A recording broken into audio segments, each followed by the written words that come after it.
I ran out of time to actually write newsletters, so we're going to try something new. Tar spot was the #1 yield robbing disease last year in Ontario and the States. It accounted for 5.9 million bushels of lost corn yields in Ontario alone. And it is the #1 question I'm being asked about right now. So what do you need to know about tar spot?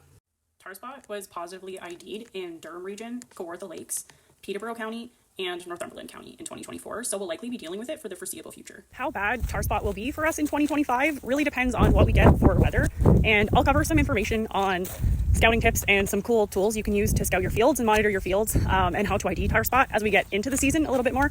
Right now I'm just going to go through some frequently asked questions as we head into spring.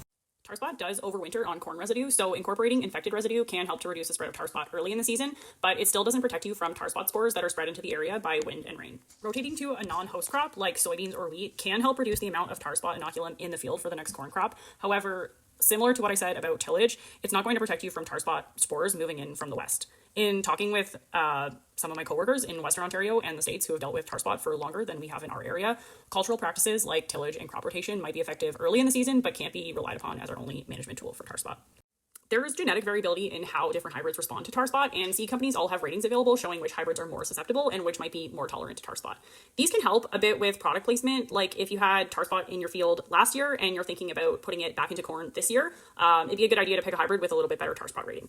However, there are no commercially available hybrids today that are resistant to tar spot. So even if we're planting a hybrid that has a good tolerance to tar spot, a hybrid that's rated above average, if we get into a heavy disease pressure scenario and we're not spraying a fungicide, we're going to be looking at a big yield loss because of tar spot. We can't rely on hybrid selection alone to manage the disease. If you do have questions about tar spot ratings and about sort of local product performance and what stuff looked like last year, reach out to your sales rep, reach out to your agronomist, reach out to me.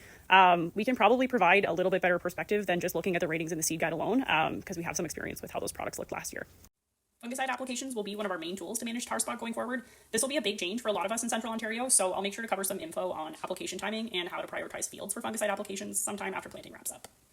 Don't panic about tar spot. Unlike some other disease, pests, weeds, etc. that we deal with, we do have the tools available to manage it, and it is manageable, and we have the benefit of learning from other growers, agronomists, etc. in other areas of the province or in the States that have been dealing with it longer, so we're ready, and give me a call if you have any questions. Hope you guys have a corn-tastic day.